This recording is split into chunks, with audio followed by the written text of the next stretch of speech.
मेरे प्यारे दोस्तों, स्वागत है आप सभी का आपके गुरुजी के चैनल एसपी झा चैनल पे।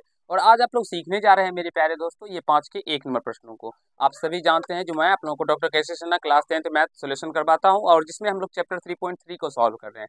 इससे पहले आप लोगों के लिए पार्ट 13 तक का वीडियो बनाया जा चुका है, जो कि डिस्क्रिप्शन बॉक्स में उसके सारे वीडियो का लिंक दिया रहता है। और ये पार्ट 14 है मेरे प्यारे भाइयों, यानी कि पार्ट 14 है। इससे पहले अगर आप लोग नहीं देखें तो जाइए सारे वीडियो को देख लीजिए। इसमें हमें कहा गया है मेरे प्यारे भाइयों, जो विलोपन विधि से सॉल्व करने के लिए, और ऐसे प्रश्नों को विलोपन विधि से सॉल्व करने के बारे में शायद आप सभी को नहीं पता होगा या नहीं जानते होंगे। चलिए मैं आपको सिखाता हूँ जो इसे विलोपन विधि से सॉल्व करने के लिए हम लोग किस तरह से सॉल्व करेंगे और कैसे इन प्रश्नों का हल करते हैं हम लोग। देखिए, सबसे पहले अगर एग्जाम में इस तरह से क्वेश्चन आप लोगों को देखने को मिले तो सबसे पहले आपको जो इक्वेशन फर्स्ट इक्वेशन हो उसे लिखना है। जैसे 2x प्लस 5y बटे में xy दिया गया है और नीचे बराबर में 6 दिया गया, यानी कि इक्वल टू 6 दिया गया। हम क्या करते हैं, थोड़ा सा समझने वाली बात है मेरे प्यारे भाइयों। अगर 3 + 2 हो तो इसे हम लोग 3/5 भी लिख सकते हैं और +2/5 भी लिख सकते हैं। बोलेंगे सर कैसे लिख सकते हैं, तो समझने का प्रयास कीजिएगा। 5 5 कैल्शियम 5 ही हो जाएगा और फिर इसे 3 + 2 ही लिख सकते हैं। तो ये वैसे का वैसे निकल के आ गया, ये जो ऊपर में था, तो इसीलिए हम लोग इसको ऐसे भी लिख सकते हैं। तो यहाँ से हम लोग इसको मेरे प्यारे भाइयों 2x/xy लिखेंगे प्लस 5y/xy लिखेंगे इक्वल टू 6। y से y कैंसिल, x से x कैंसिल, तो यहाँ से 2/x plus 5/y equal to क्या हो जाएगा, 6 हो जाएगा। इसे हम लोग फर्स्ट इक्वेशन मान लेंगे, ठीक है। अब ये हम तथा दूसरा जो समीकरण यहाँ पे इक्वेशन है उसको लेते हैं, ठीक है। हाँ सॉरी, 2/y हो जाएगा यहाँ पे, ठीक है। और यहाँ से 5/x हो जाएगा, ठीक है। 5/x हो जाएगा। अब यहाँ से देखते हैं तो 4x माइनस 5y बटे में xy हो जाएगा इक्वल टू -3 हो जाएगा। तो हम सारे को अलग अलग करेंगे तो यहाँ से ये 4x/xy और माइनस में 5y बटे में xy इक्वल टू माइनस में थर्ड हो जाएगा। y से y कैंसिल, x से x कैंसिल, तो यहाँ से 4/y और -5/x इक्वल टू -3 निकल के आ जाएगा और इसे हम लोग सेकेंड समीकरण मान लेंगे।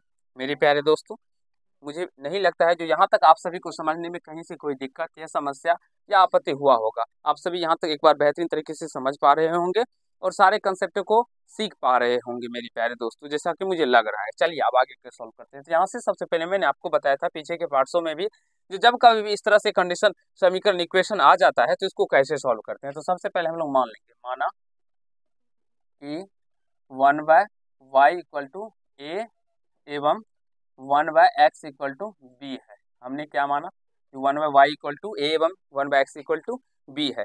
तो बात करेंगे यहाँ से 2/y है मेरे प्यारे भाइयों, तो समीकरण फर्स्ट से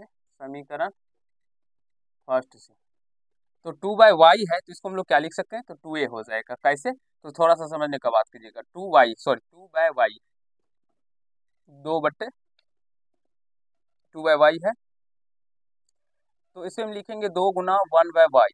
तो 1/y का मान हम लोग क्या लिखते हैं, अभी माने थे a, तो यहाँ से 2 और गुना a, 2 को a से मल्टीप्लाई करने पे 2 a, या इसी से हम लोग यहाँ पे ऐसे लिखेंगे मेरे प्यारे दोस्तों। आपको समझाने के लिए मैंने आपको बताया, ठीक है। प्लस में 5x है तो प्लस 5 और 1/x का वैल्यू b, यानी 5b इक्वल टू हो जाएगा 6। इसे थर्ड समीकरण मान लेंगे। और यहाँ से समीकरण सेकेंड से यहाँ से क्या है, 4/y है, तो 4/y 1/y का वैल्यू a है तो 4/y यानी कि 4a और माइनस में 5b, क्योंकि 5/x है तो 5b बराबर -3। इसे हम लोग चौथे समीकरण को मान लेंगे। आज ही होप मेरे प्यारे दोस्त आप सभी समझ पा रहे होंगे और सीख पा रहे होंगे। अब हम लोगों को क्या करना है, तो सिंपली यहाँ पे b वाला टर्म बराबर है तो इन दोनों को हम लोग ऐड कर देंगे। तो समीकरण 3 एवं 4 को जोड़ने पर मेरे प्यारे दोस्तों समीकरण 3 एवं 4 क्या है, तो 2a plus 5b equal to 6 और यहाँ से 4a minus 5b equal to -3 add करेंगे तो ये प्लस b वाला टर्म कैंसिल हो जाएगा और यहाँ से 2a और 4a क्या हो जाएगा 6a, और यहाँ से क्या निकल के आ जाएगा, तो 3 निकल के आ जाएगा। 6 में से जब 3 माइनस होगा तो घटेगा मेरे प्यारे दोस्तों, 3 निकल के आ जाएगा। तो यहाँ से a का जो वैल्यू है वो 3/6 और 3 × 1 = 3, 3 × 2 = 6, यानी a का मान 1/2 निकल के आ गया। अब इस a का वैल्यू को मेरे प्यारे भाइयों हम किसी भी समीकरण, यानी कि समीकरण थर्ड या फोर्थ, किसी भी नहीं, यानी फर्स्ट सेकंड में तो नहीं रख सकते हैं, हम लोग थर्ड या फोर्थ में रखेंगे। तो हम लोग चलिए थर्ड में रखते हैं। तो a का मान समीकरण थर्ड में रखने पर थर्ड क्या है, तो 2a का मान 1/2 प्लस 5b इक्वल टू मेरे प्यारे दोस्तों 6, 2 से 2 कैंसिल, तो 1 बच गया, यहाँ पे 1 प्लस 5b इक्वल टू 6 हो जाएगा। ठीक है, तो यहाँ से 5b इक्वल टू क्या हो जाएगा 6 प्लस में 1 इधर पे -1 और 5b इक्वल टू 5 हो जाएगा। तो b का वैल्यू जो यहाँ से आ जाएगा वो 5/5, 5 से 5 1 मंथ में चला जाएगा, कैंसिल हो जाएगा, तो b का वैल्यू 1 निकल के आ गया। लेकिन हमें तो a और b का मान ज्ञात करना ही नहीं था, हमें x और y का मान ज्ञात करना था। तो अब मेरे प्यारे भाइयों लिखेंगे हम लोग, अब हमने क्या माना था 1/y इक्वल टू हमने a माना था, एवं 1/x इक्वल टू हमने b माना था। तो यहाँ से मान को रखेंगे 1/y, a का मान 1/2। तो जब हम लोग इसे ऊपर करेंगे तो y बराबर का मान 2 निकल के आ जाएगा, और 1/x equal to b, a का मान b का सॉरी मेरे प्यारे दोस्तों y का मान 2, हाँ ठीक है, b का वैल्यू 1। तो यहाँ से x का मान जो है ऊपर इसे पलटेंगे, नीचे में 1 है तो ऊपर जब x चला जाएगा तो यह एक ऊपर 1/1 1/1 हो जाएगा, यानी x का मान 1 निकल के आ जाएगा और y का मान 2 निकल के आ जाएगा।